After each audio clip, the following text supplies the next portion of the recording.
Okay, welcome everybody. Today is the 11th of December. It's the weekly Noyantis Usergroup Meeting. Myself and John are present, and some attendees as well. So that's always a bonus. As always, any questions, ideas, problems, suggestions, raise your hand. We'll open the mics up and we'll discuss them accordingly.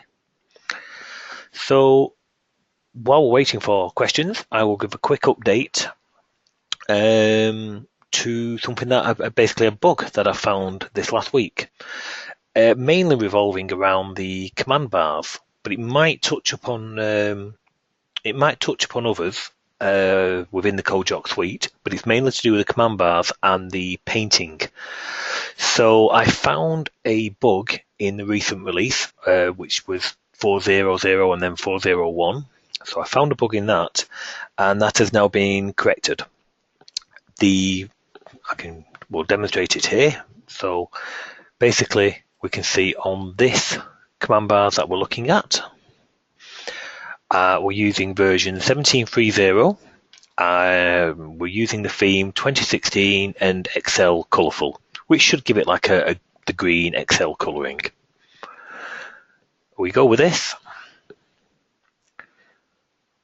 We do a quick compile and let's get rid of that. But now that is painted correctly. So basically now we have our command bars painting straight away in Excel. And of course the true can be same for the Office 2013, all the different flavors of that, 2016, Visual Studio 2015, so on and so forth. So there was a bug in there, that's been corrected, and the release is, I did try to get it ready before this webinar. That's how close it is. I'm just chasing down one particular problem. While I was at fixing that, I did fix a problem to do with the resizing. So I don't know if anybody noticed, but the resizing has stopped working correctly. So now if we bring that smaller, the ribbon falls down to a pop-up as per the settings of the template, of course. If you've not got that turned on, then that won't happen. And we go larger. If we said show below, then of course the window expands to show the control below, and show above, and it shrinks. So the resizing has been fixed.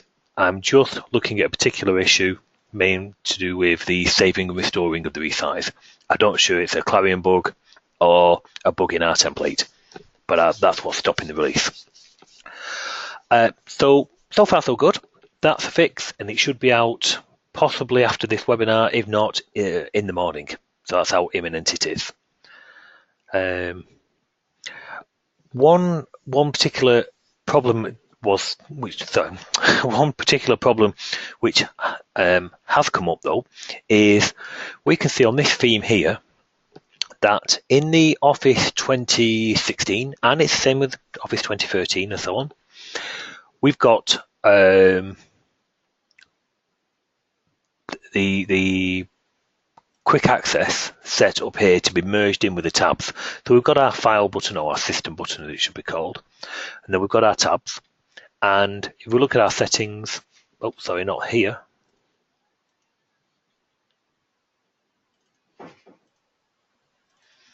We'll look at our settings for that bar, we can say merge. Now if I undo that, you would get the extra bar at the top, which is exactly as we expected. Now, we've just seen this working. Now, if I switch that, that one is set to merge, so we can see it all working correctly. I'll leave that as is, but I'll switch the control. Instead of using 17.3, we'll use the newer one. We'll use the version 18.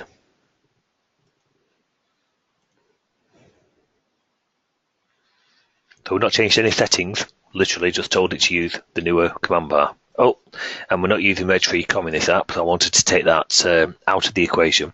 Not that there's a problem with it, I just wanted to, rule it out.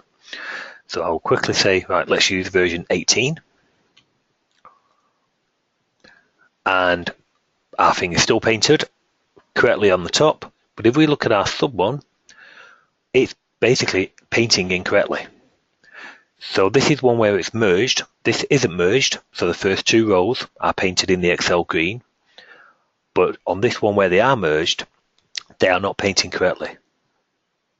So, and that seems to be a problem with version 18.01 and version 18.20. So that needs reporting to Kojak. Only just come across it this afternoon, so it's not been reported yet. So I'm going to report that to Kojak as an issue, because the exact same settings which we've just seen working for 17 are not painting correctly in version 18. So I don't know if any of you are using version 18, but that's just something to be aware of. So it mainly comes about if you're using the ribbon and you're using the merge.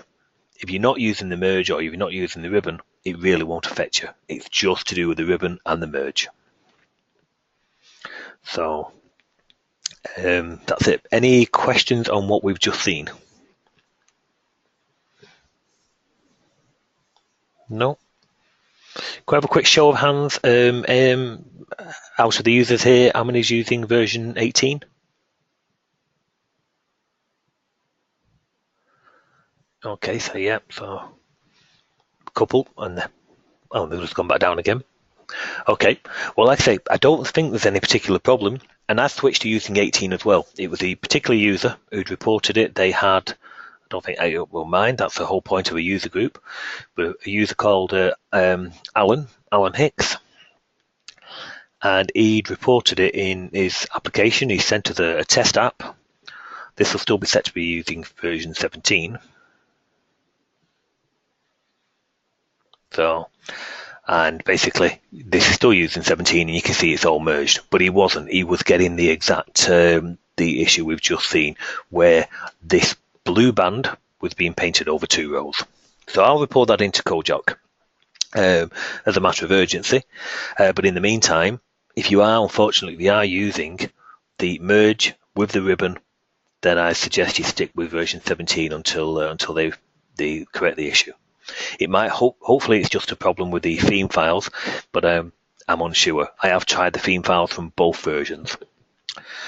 Okay, but yes, we can see here this is the resizing working accordingly. So Alan's got his. If we go there, we can see it's shrunk one of the groups as per his settings, and it's expanded out when it needs to. So that update is due imminently. It will be basically straight after this. Okay, now Bijan's got his hand up and question. So, hi, Bijan, can you hear us?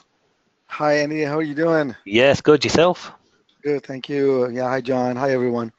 Yes, I was just experimenting with the tracker control feature of the report control. Yeah. And I was I know that you had a calendar for appointments that were showing the resources on the first column, and then it was showing the times on the top. This is the format I call it timeline view, Yeah. and I like to see it in the hours format. And I don't know if there's a particular webinar that I could watch, maybe from a previous session, that could give me more information on the tracker feature of the report control. But if it's not too much trouble, maybe you could just explain to us some of the elements as far as changing the formats of the times on the top, or changing it to dates as opposed to time, or vice versa. If you have, I think it's just going to be like a review for me. I was using it. I tried to use it at the beginning, and then I stopped, and I'm coming back to it. So that's no problem. Okay. Great, thank you. Well, basically, if we go to the user groups, let's go to today, and I've just copied in last week's actually, so there might be some things in there from last week, but we can take a look. And now it was the track bar, as you said. Track bar, yes. Yeah. Well, let's just quickly compile to see where this is the one from last week. So I think we'd actually manipulated some of the actual settings there anyway. But let's just cover the principles behind the track bar.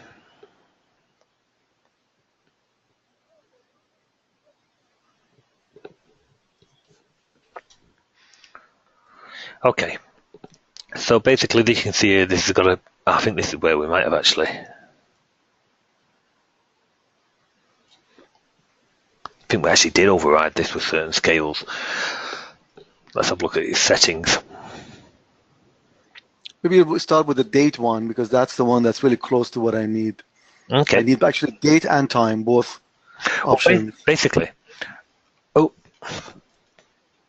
the track, you have basically a scale, if you will. So for the date one, now imagine this scale, it can be 0 to 100, it could be 0 to 1 million. It's kind of irrelevant. It just wants a numerical scale. So we can pass it here. We're saying we're going to basically give it today minus 60 days to today plus 60 days. And a viewport of today minus 20 to today plus 20. The point being that these are just numerical values. We know it's a clarion date, it'll be 7, whatever it is, whatever the date is. So it's going to be 7 for whatever, so on and so forth, minus 60 and plus 60, and minus 20 and plus 20. That gives us a numeric scale back. Sorry, a numeric scale for both the timeline and the viewport. The key comes that what we want to do is we want to, instead of having a 0 to 100 or 0 to 1000 or whatever, we're using it as like dates. Date minus today minus 60, today plus 60. So we give it an embed point called paint timeline label. Now this gets a few parameters. If you just want a simple numeric scale, you don't have to do this step. If you've just got a scale of, say, 0 to 100, and you want it to be that scale, 0 to 100, then you don't have to do anything at all. And you can just do that and set the step accordingly. You're fine. But we want to treat it as dates. So we need to override what's going to be painted. So it receives a parameter, basically, of where we are within the timeline, as it's painting it, of course. And then there's 3 pass by address. One is the label that's going to be painted. One is the color of that label, just in case you needed to override it. And one is the length. Okay? Now let's have a look at what we do in here for the date. So what I'm saying here is I only want to paint every 7 days. Okay. So I'm going to paint that. I'm going to set the label. And I'm just going to say the position in the date format at D17, which is Windows short date. If it's not every 7 days, then I want to blank the label, forget the color, it's kind of irrelevant, that could be color none, really. And the length is 0. Okay? I see. So we're just going to paint the label every 7 days. Maybe we could say something like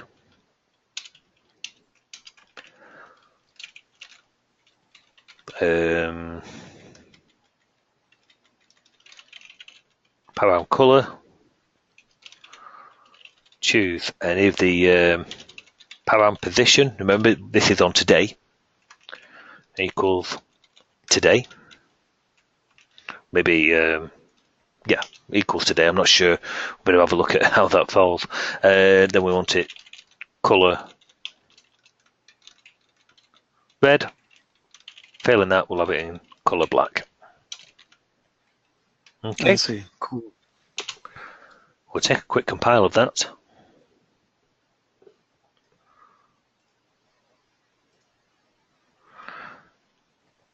Scale is okay.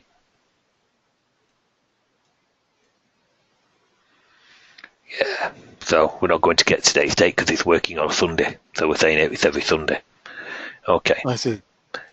We'll cheat. Let's just quickly cheat. If it's today minus 1.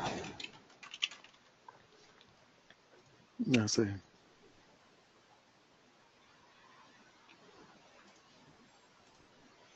That is cool. So we bring it back.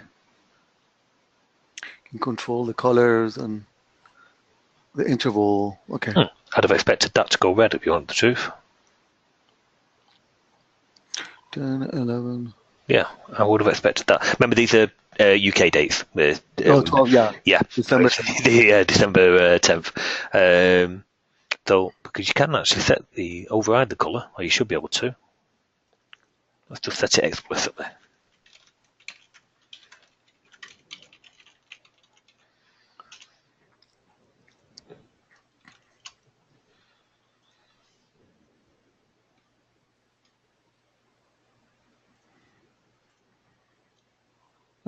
Oh, sorry, no, it's not the colour of the actual date, it's the little lines underneath.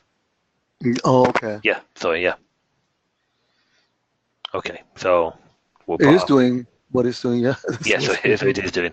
So that's a scale. Now, of course, with the Okay. time, I think in the other one we had done time, but we just not overrode the picture. Last week, let's just put that back so we can actually see that work as we expected.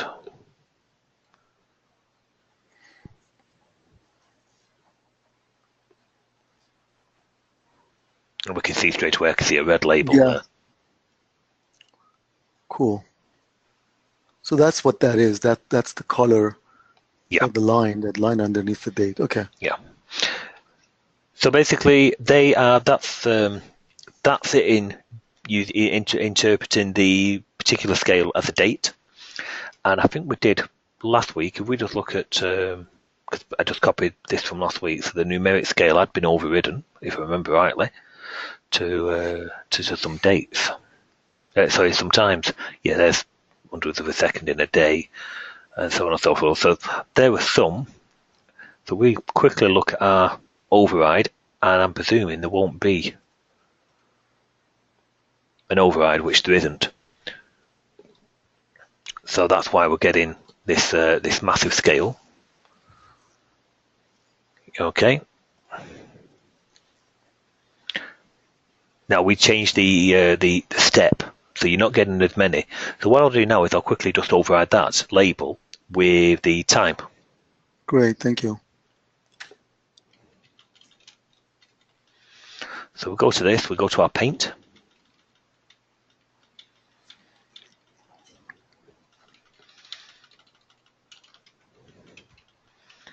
And we'll just do a straightforward param label equals format param position.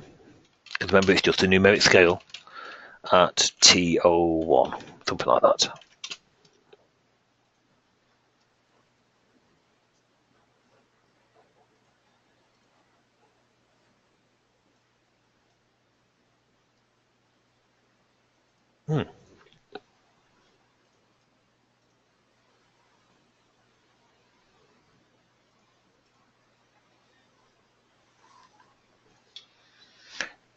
Numeric scale.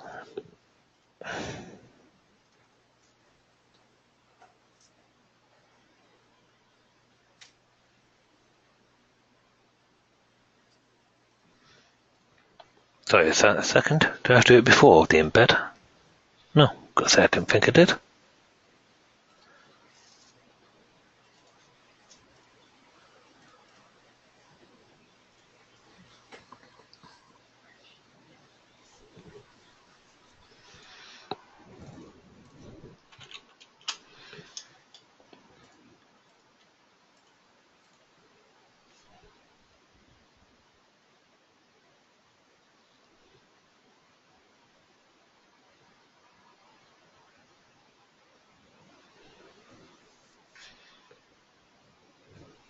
Oh, got Kevin actually giving us some pointers on this. I just opened Kevin's mic up. I think it was Kevin's example from last week, actually. Where are you, Kevin? There you are. Hi, Kevin. Yeah, good morning. Yeah, good morning. Yeah, sorry, I just saw some on the other screen, just saw your questions pop up. That's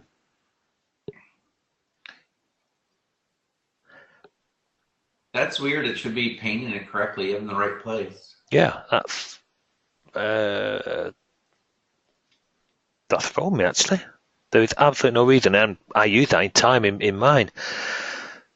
It's there in the source after the parent, so I don't see any problem. I think last week we were experimenting with different settings because of the issue that Kevin was having. I think we may have put in some additional code that is causing that. I remember we had to change some settings. Oh, I tell you what, I don't think we've done. We haven't said override. Sorry. Yeah. Okay. Use custom labels. Oh, okay.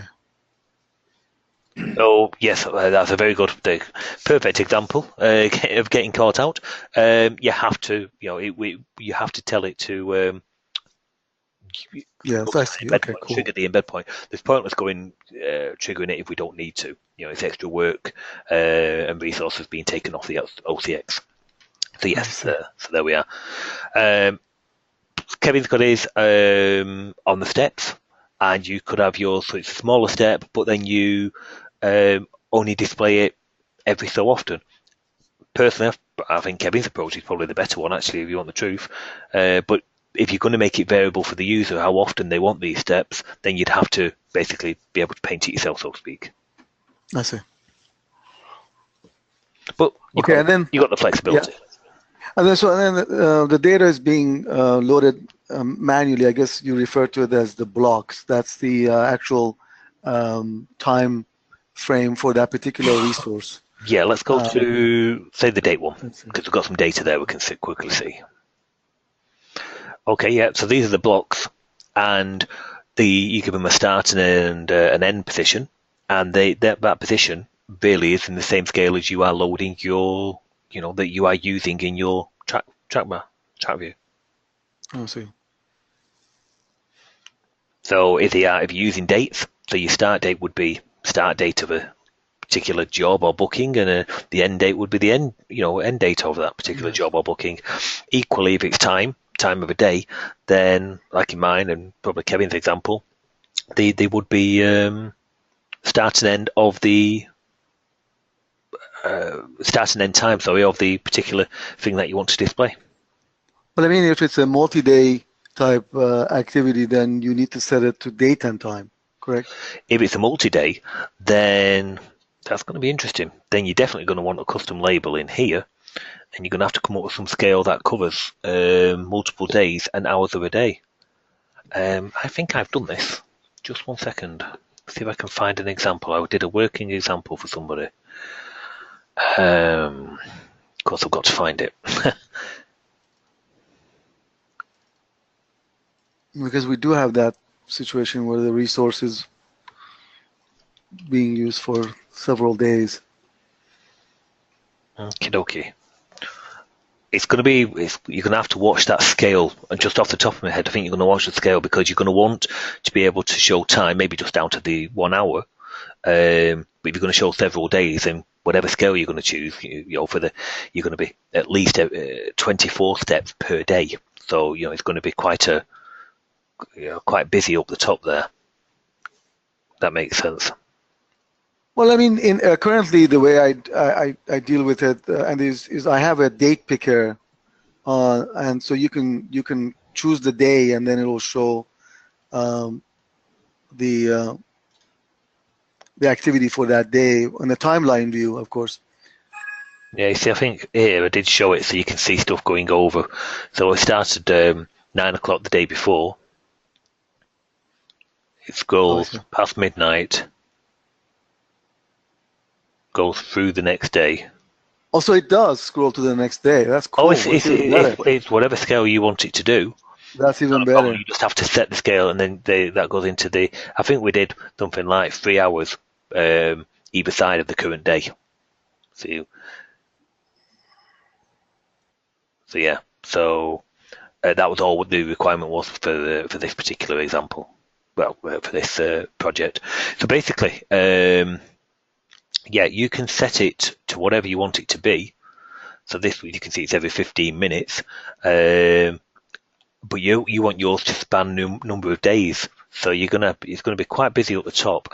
Plus, what it really should do there is as you go midnight, that should really be a longer, some kind of different label showing a different day, if you will. So the 15th midnight and the 16th midnight and that type of thing. It's definitely going to you're going to give yourself some food for thought there. Sure. Well, I mean, like I said, currently I do have a date picker on the same form, so on the top, so they can choose the day, and then they're always just looking at one full day. Right now, that's what they do. Right. There's a date picker that changes the timeline. But in your case, I mean, this particular tool, you can actually scroll to the next day, which is really cool. Well, On this, as I say, it's nothing more than a numerical scale. I give the scale 30 hours, 24 hours plus 3 the day before and 3 the day after. So we give it that, so you can see, you can't quite see the label. That's 2100 hours to 03 in the morning. So basically, so we give it 30 hours. In yours, you might want your scale to be, okay, I'm going to do a tick every 1 hour, but I want it to be several days or 2 weeks, something like that. Depends on really your requirements. But the control just takes a scale, so that can do whatever you want it to do. It really comes down to your requirements. Yes, it's going to work. That's great. Thank you. Yeah, that's going to work out really nice. Okay. Very good. So, Kevin, you did have a question, and it was... Well, I just wanted to know what the status was of some of the items you were going to look at. Yep, no, I've got them. They're not in progress at the moment. Got the command bar. The command bar, we had a couple of issues, which I don't know if you saw the start of the webinar, but we'd identified a couple of bugs in the command bar. So that, and the resizing to not just the command bar, it's the shortcut bar and the task panel and the docking panes at the same time. So that fix is going out, and that'll go out anytime now, but that's basically, we've been busy on that, as well as obviously the usual contract work and so on and so forth. But if that's released, let's say it's released first thing in the morning, then it will go into dev, tomorrow afternoon. So basically there will be work on it from tomorrow onwards. Okay, because I saw in your example you were using 1402A, and I think 1401 is the version 4. Yes, sorry. In this one here, I'm not thinking this has moved on. To be fair, no, it is a tray. Then yes, you're using version 4.02A for your templates. What have I done with this then? Release. Oh, that was the take timer we did last week. Yes. Yeah, that's the take timer we did last week. Basically, so I never forget what we've done. I quickly add it to the mod history. But yeah, command bars and the fix to the common class, which fixes task panel and shortcut bar have taken precedence because they are physical bugs. They go out. Won't be today. It'll probably be tomorrow, and then be on the command bars and also the HTML editor as well. But again, that's another enhancement. So, yes, that's the general plan of attack, really. And Bijan, I don't know if you saw last week, but one of the actual enhancements was for the scaling. So to prompt on the track view, what kind of scale are you using? Are they going to be date, time, custom, which is basically what you are in now, if you will, and we'll put some extra prompts in. So for a date, do you want them? Well, it's just be one. Do you want it every Mondays, Tuesdays, that kind of thing? And if it's time, how often do you want it? Do you want it every 15 minutes, every 5 minutes, every half an hour, that type of thing? Yes, I do remember. Yeah. Yeah, so it'll save you a lot of the work. You won't have to remember to do custom labels. You won't have to do any of that because it will do it for you. Yeah, that's fine. I mean, even the way this is, it's going to work out fine. The feature is there, so that's fine. I can make it work. But did you get a chance to look at that delete key for the HTML editor and see if there's anything can be done? Again, no, not at present. The combination of the other two, the contract work and the other fix, has kind of taken more than we expected up. Right. No, that's fine. I was just thinking if there was anything that we can do in the code itself to trap, and deal with that delete key. Not quite sure. I mean, basically, I can take one quick look now. It was something that you brought up last week. Let me just bring in Sure. Just trying to find the folder. Just 1 second. I'll bring in last week's, but put it into here, just to see if it can, it can help out a little. So I'll bring last week's example in. Because I did say a setting that you have in the template that allows you to overwrite the enter. Well, the thing what threw me last week was there is a control in there to let you intercept the ASCII key press. Now, Yes. in all of it all comes down to the callbacks. What events can you trap within the OCX itself. Now, in the CodeJock stuff, they've got one called I think it's called key press. Key press, yes. I think it's quickly take a look just for people's information. It's the same on all of them, but we'll just take a quick look. Command bars, and there's an event, and I think it's something like key press. Oh no, it'd be key down, sorry. And that's probably a bad example. We'll go to one of the others. Yeah, report control.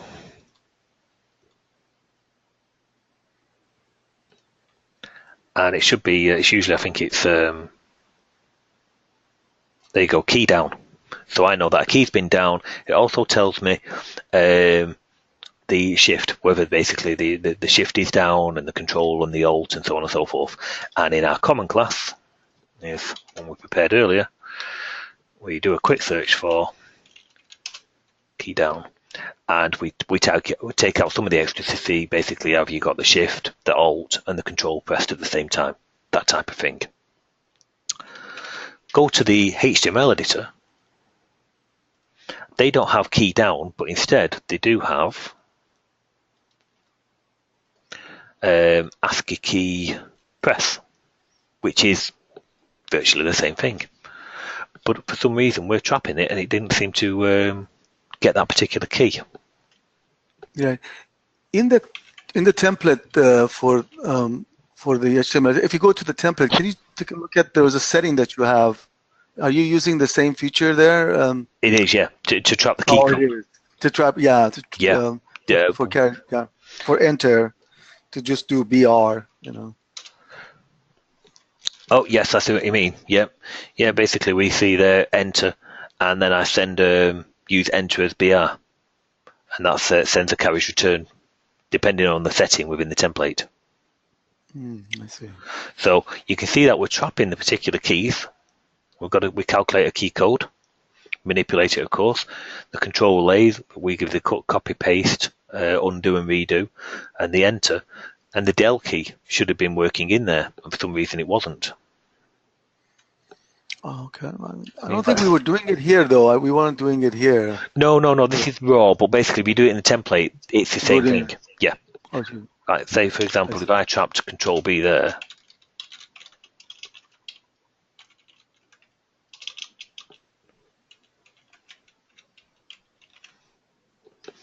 I'll just move that. We'll save that. Compile.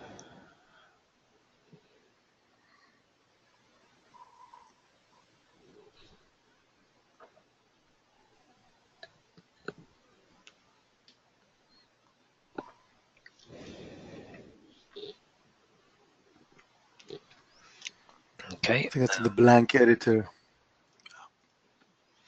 Okay, so we know we've got A, B, C, D, F, that kind of thing, Control A. So we did Control B, and it's not. Okay. That's not reporting back. Now that's straight. That should have basically done exactly what I wanted there. We'll go one step back. We'll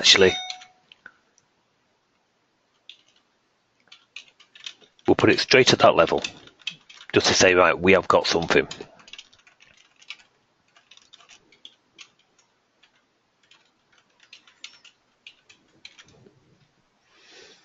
Okay. See that. For now that should be going mad. That should be reporting the keys back to us.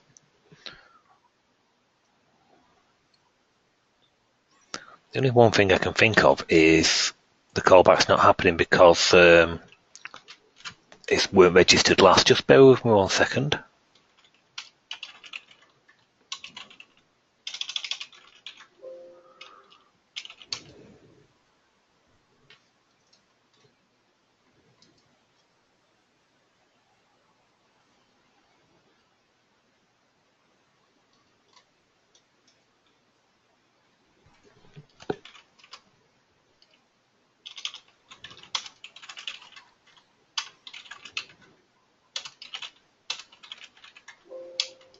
Won't be a second. Won't be able to say about this. Sure.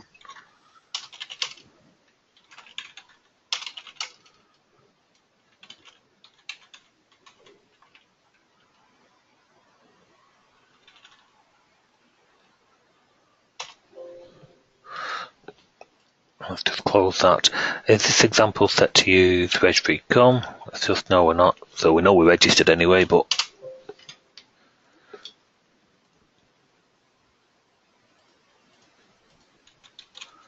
yeah.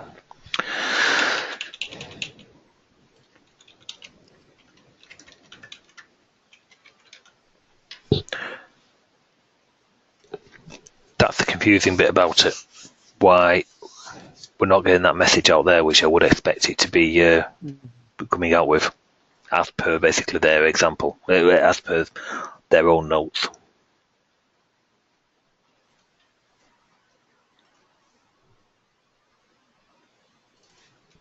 So, no, nothing at the moment. That's I'm going to have to basically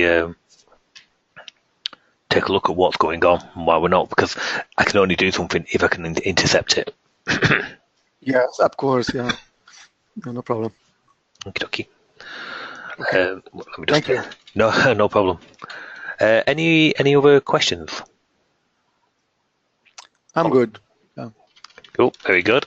I know David's got some. I'll just open David's mic up. Hi, David.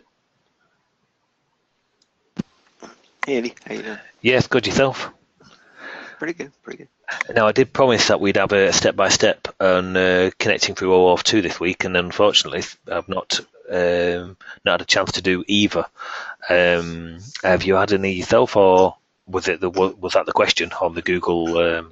Yeah, that's kind of the question. Yeah. Yeah, I went it through would it be. again.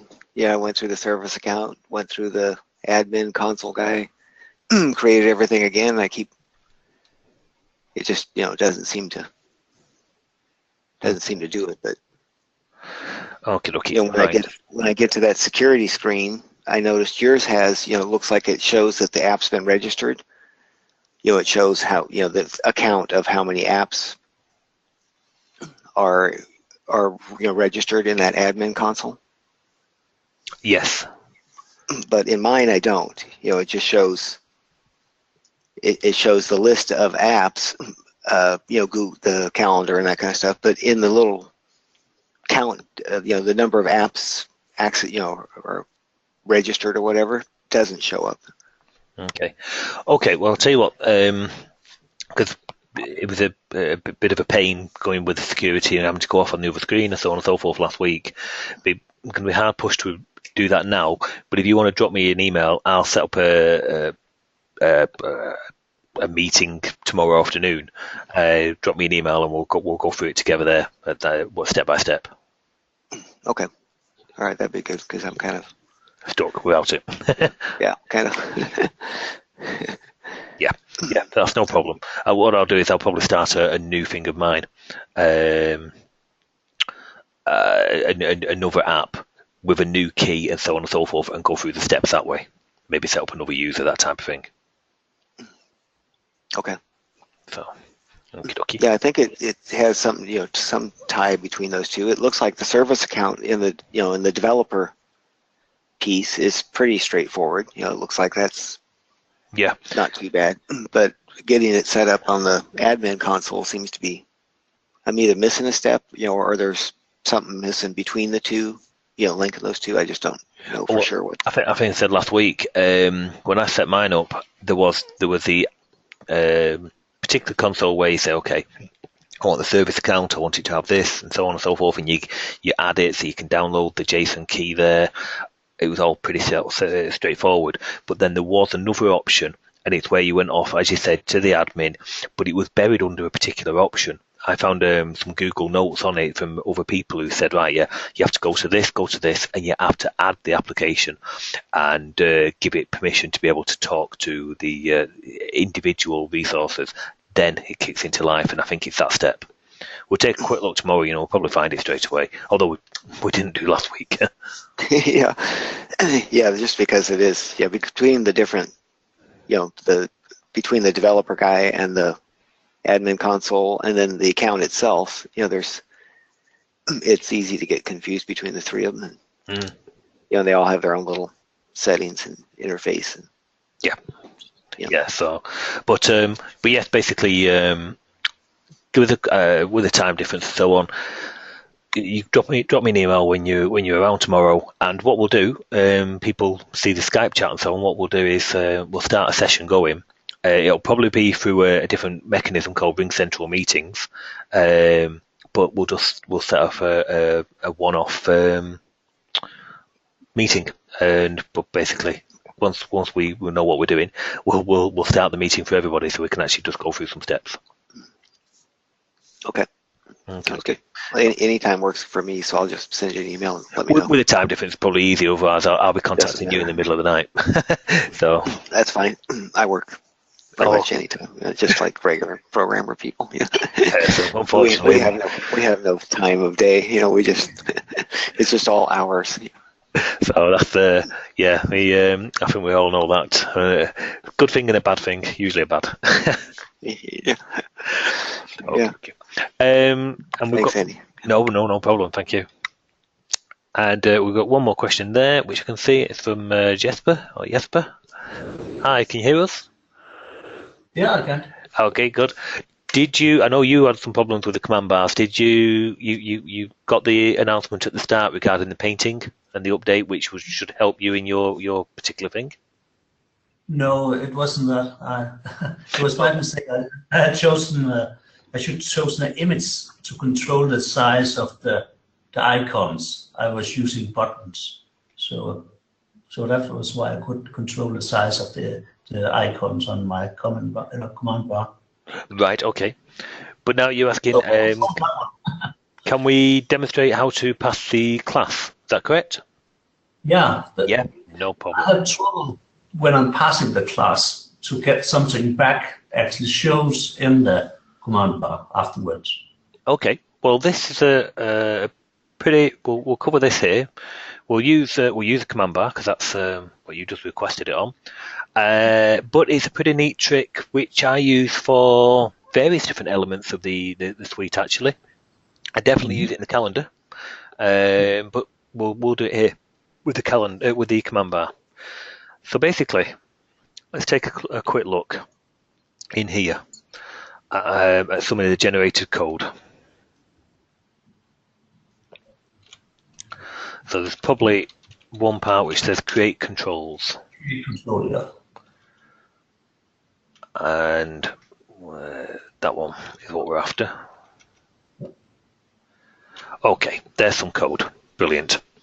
So I'm just going to quickly 1 equals 2, which I know. Oh no, we'll do it by the book. Do it the proper way. Emit.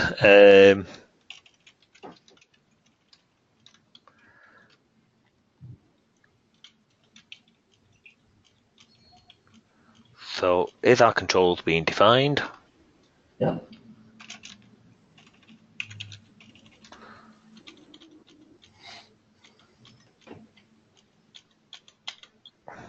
Yep. So if we compile and run that, we don't expect to get string not to what? Oh, okay.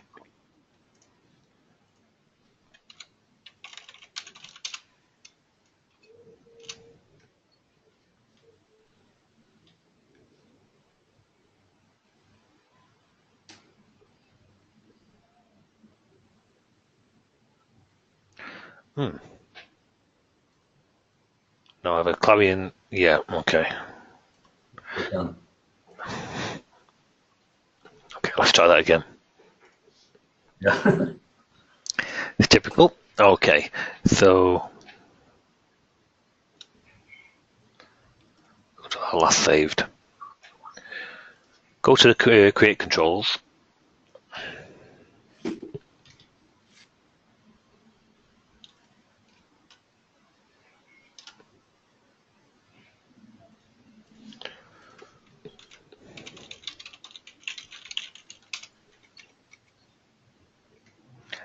Put our emit in.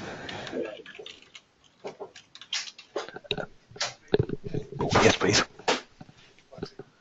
Just sorry about that. So we'll put the emit in.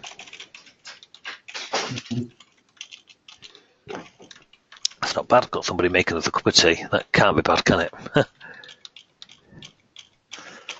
We'll quickly Steal it. take a copy of that, and you'll see why. I'm just going to put it into a dumping ground on the other screen. Okay. So now when we compile, we shouldn't actually get any controls. Command bars will there, but yeah, that is a bar which is told to take all the settings off the system menu. So that's why that's got controls. But our system menu's gone, our custom made bar is gone, and so on, even though they're specified. And that's because we've omitted out the code. So yes. What the tip is basically, and I should imagine you're doing this because you've got common controls to different windows. Is that right? Hmm. Yep, that's right. Quite common. So we're going to have a new procedure, and we'll just call it source build command bar. Build command bar. And it's just going to be a source routine. It's going to receive command class. Yeah, command bar class. So command bars class as no, it's just we'll call it that. Oh, yeah, that should do.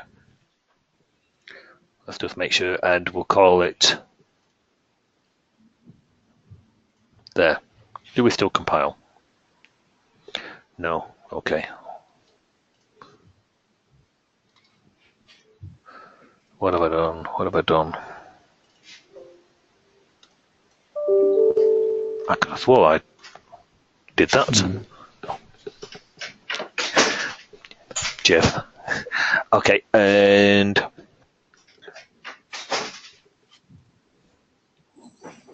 no, okay. Okay, well, we'll just do it. I'm sure I've done that in the past, but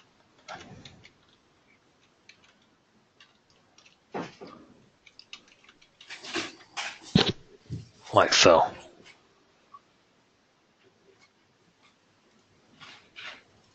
You had a bracket in of it.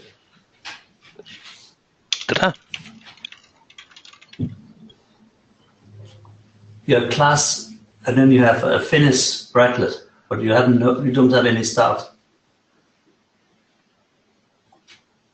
In front of the C, you should have. Yes, sorry, yes. Right, okay. Thank you. Sorry about that. No, it's still giving.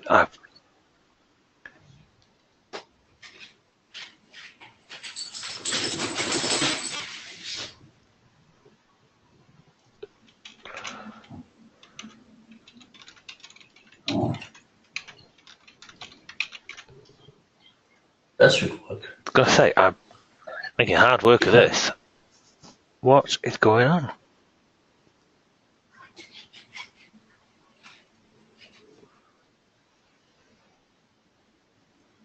Oh.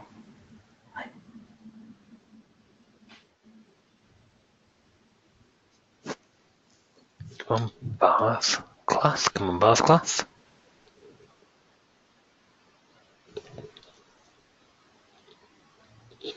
Just bear with 1 second. I'm going to blatantly just open up one of my others. I do this all the time.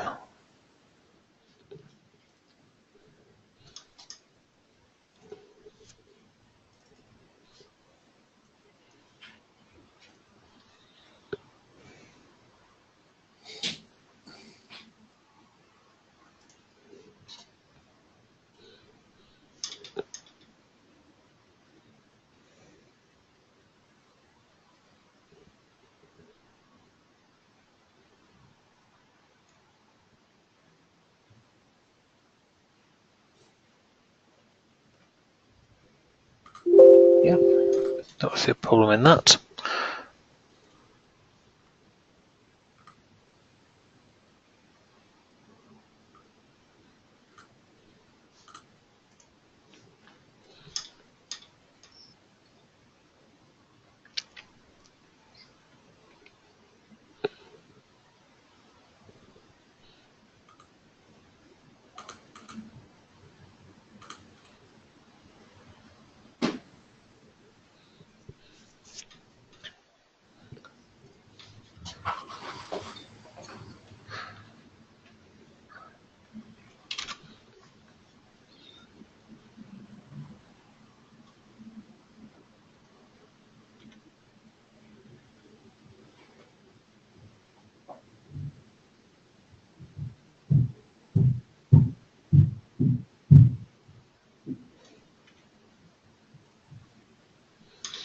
Sorry about this.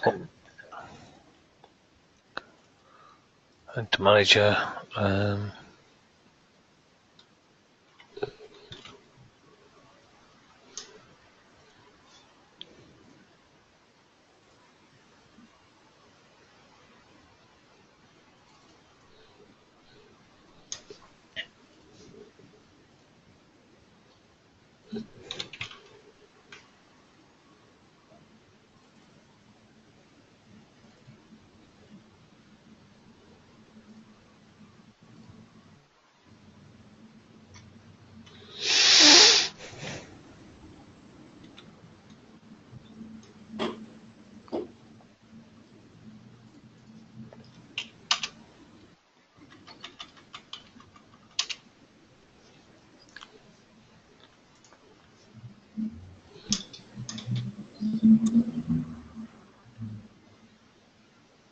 Oh, source code.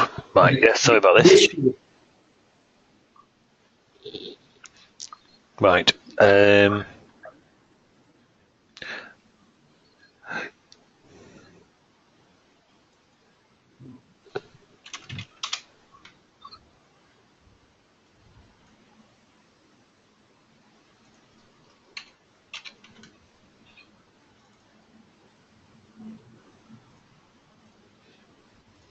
I'm just opening one of my other solutions here, which I do.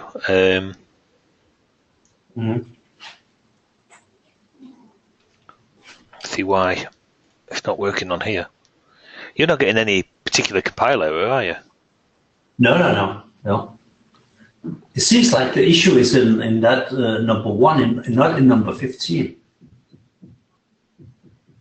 You see the command code bar 001? Yeah.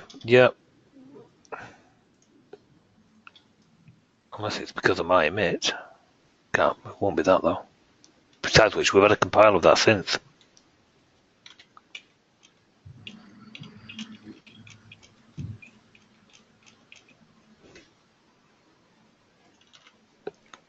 The only thing we have done is linking that. Yeah, no.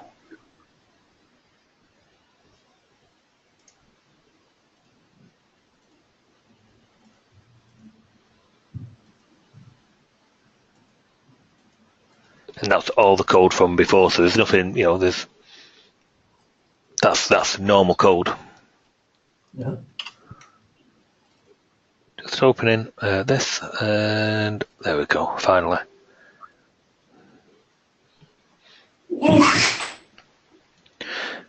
Menu sections, menu.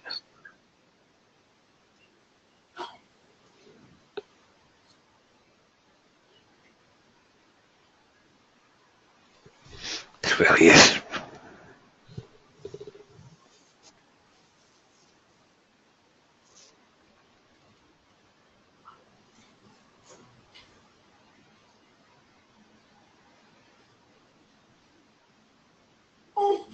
It seems that I loaded by address actually. That's something different. I'll tell you what we're going to do. We'll go take a step back. Right, without the emit. Okay. We'll do it how I've done it in the other. You can pass the class, but okay, we'll do it this way. So source, whoops, build command bar. Okay. Source routine. And basically, I'm going to pass it along, which can be PV command bar, and we'll pass it by address. Don't see anything wrong in that. Thank you. Call that. Put our emit back in as well, by the way.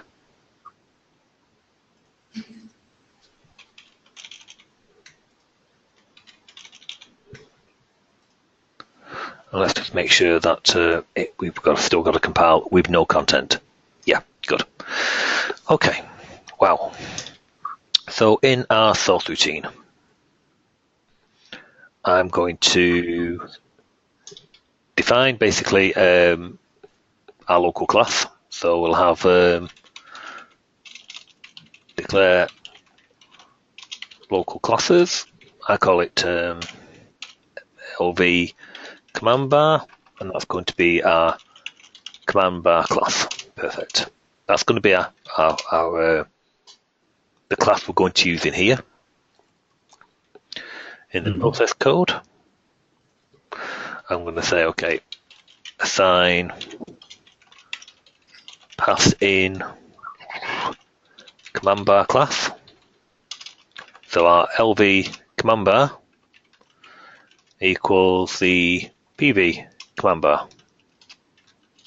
So that's going to be our way getting the class. Okay.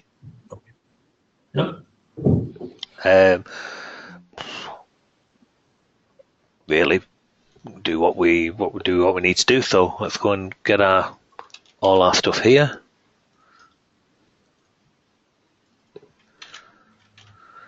So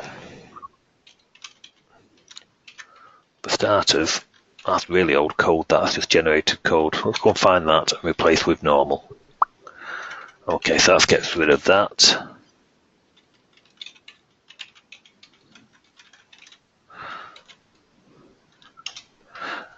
Tidy some of this code up.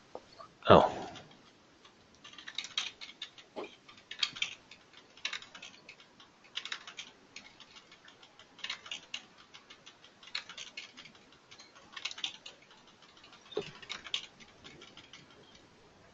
God, we should have shown something smaller, but we get the idea of this.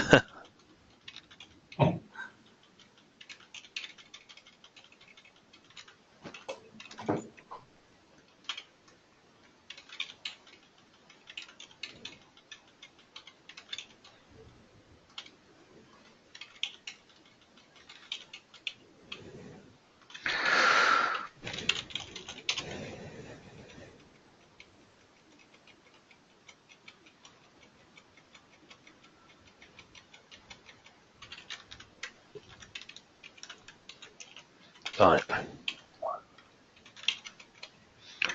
Oh.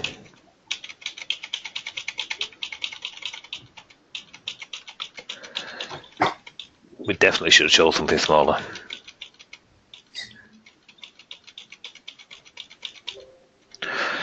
And then let's get rid of all those. And last but not least, let's get rid of all those because they're not really bothered about the results. Then, after all that, we're going to replace that with the LV command bar. Yeah.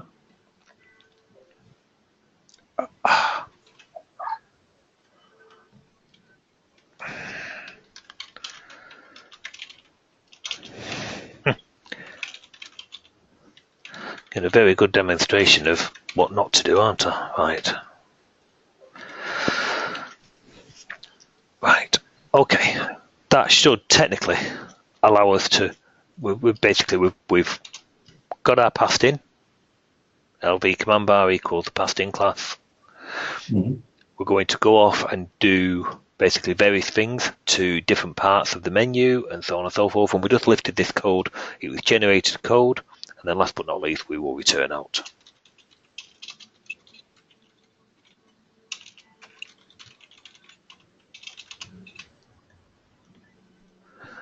And the other thing we want to do then, basically, is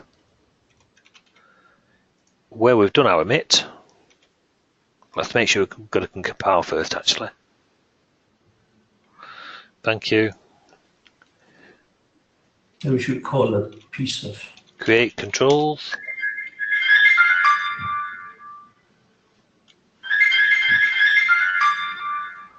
After the emitted, so after all of this,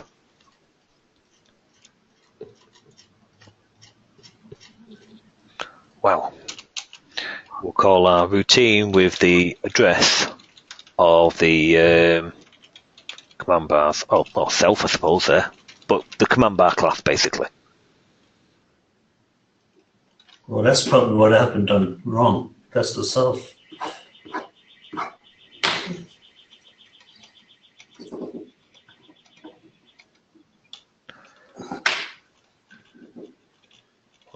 I'm sure I missed off parentheses at the end. I did. So now if we compile that, and let's run it, and there's all our controls. So, terrible demonstration, but let's just take a recap and show you what we've actually done. And the beauty of what we're trying to achieve there is what you've got is these controls here. Was it these ones? Oh no, sorry, these controls here, and this, and these up here with all their contents, of course, and so on and so forth. We're all defined within a source procedure. Now, for your example, and the typical one which we get asked about is, we have, let's just fire up one of my applications. It's this one, which we've seen a few times, so you're probably familiar with it now. But we'll just go to, say, one of the configuration screens. And we've got an insert, change, delete, a couple of filters, and a title. And we'll go to this one, insert, change, delete, a couple of filters, and the title, and so on, and so on. And all of a sudden, you've got the same set of controls being added several times, one per procedure. And of course, nobody wants to go typing them all out.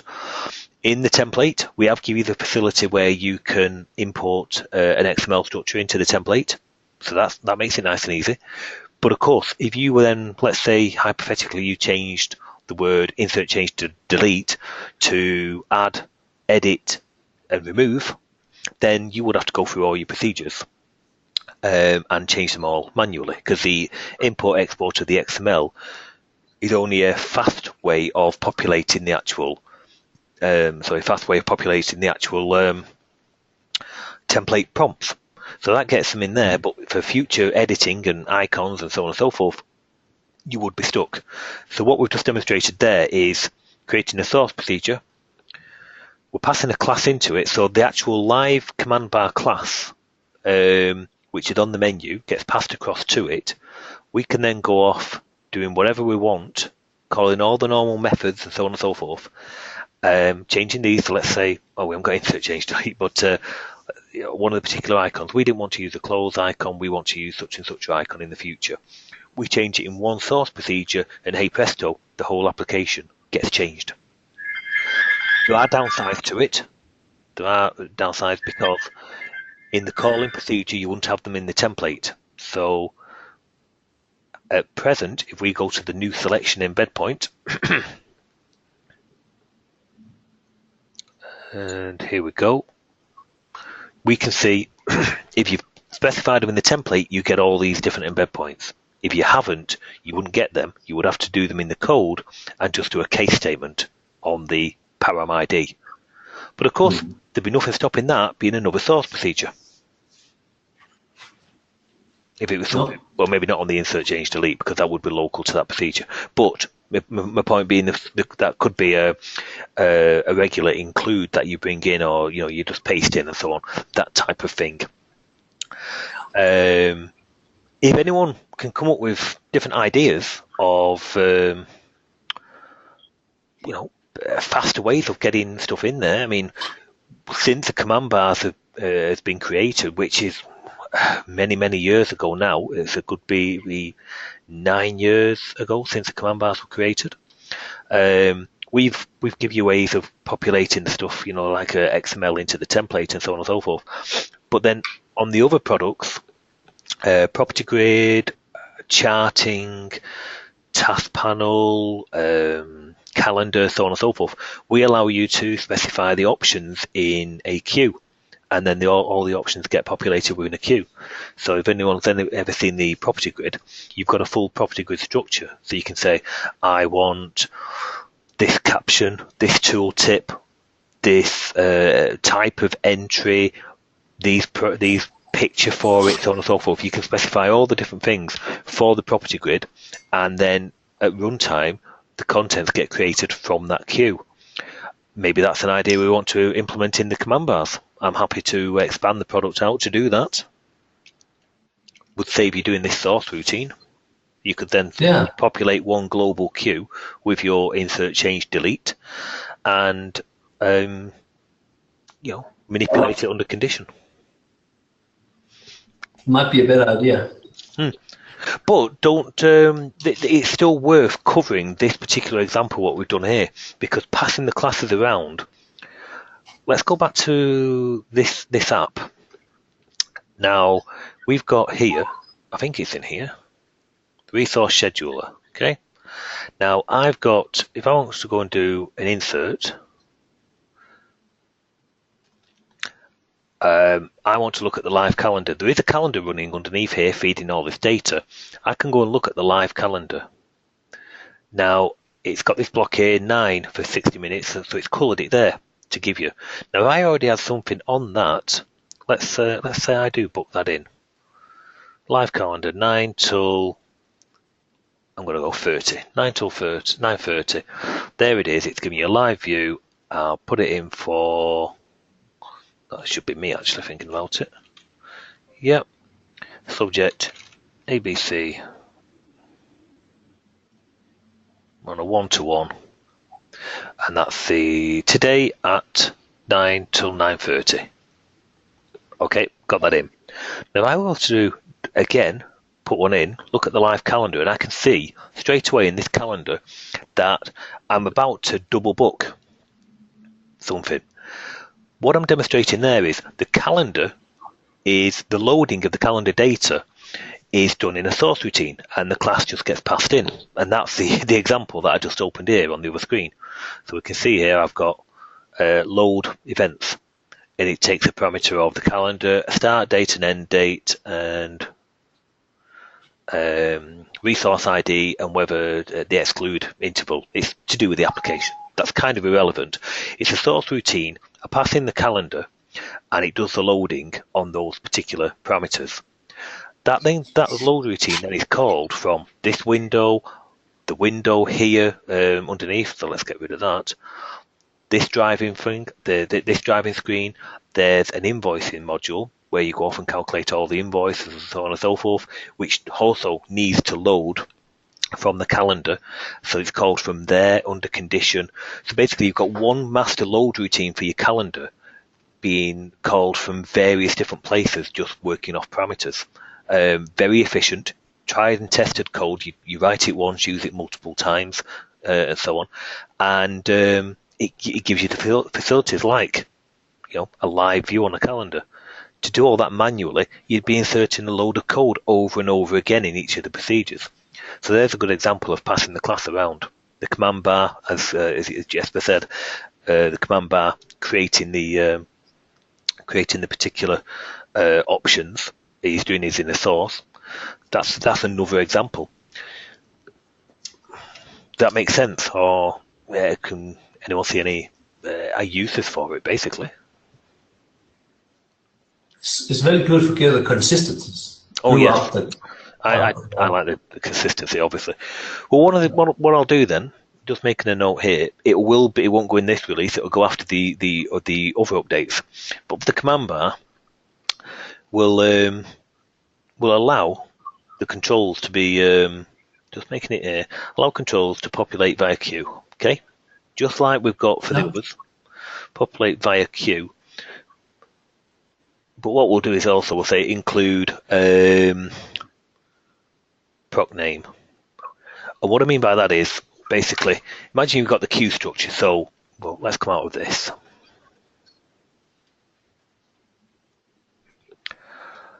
So we've got this. Actually, no. Let's go back into that. It's probably a good example. We're going to build a queue. And we're going to say all these particular elements, so we know it's going to have an ID, a caption, a button style. I'll stick with these. So we know we're going to have a queue. It's going to have the ID, call it insert.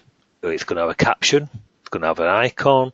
It's going to have the format. So do you want it to be the icon above, the wording underneath, the icon to the left, just as you see here. Sizes, icon size, so on and so forth, so we can see all these. So we'll have all the properties.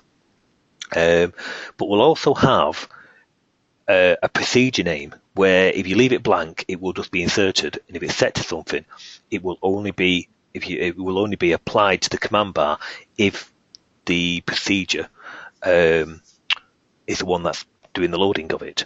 So that enables you there to create a global queue, but filter to certain options to certain procedures. Okay. Yeah. Yeah. So if it's left blank, so let's say insert, change, delete, they go on all, this goes on all, that goes on all, and the caption and the icon of that will probably want to be, because that will change per procedure. So not sure how we'd do that.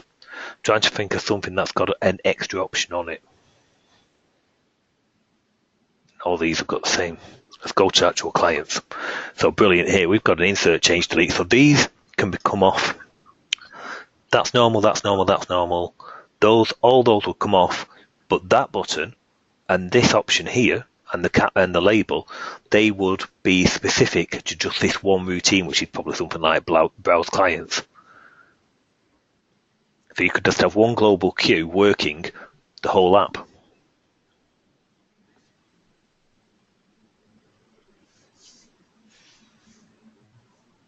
That makes sense? Anyone think of any other further enhancements to it? It will work fine for me. I think it worked fine for quite a few people. So, okay. Well, that will go down. It will go in after the report control and the fix to the HTML editor.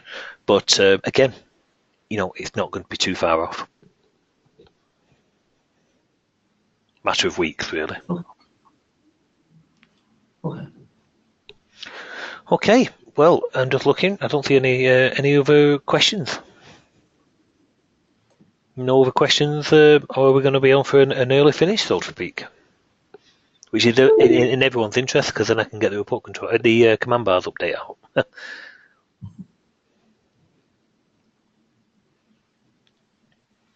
No, I think we are. I think we're done. I think we're on for an early finish. So, without further ado, I think we'll call time if that's it. Thank you, Andy. Brilliant. Okay. Well, thank you, everyone. Oh, hang on. Oh, that's the same. Send an example app. That's no problem. I shall do that. I shall do that before the end. As always, thank you very much. Well, until next week, I shall see you next week. Bye. Cheers. Bye.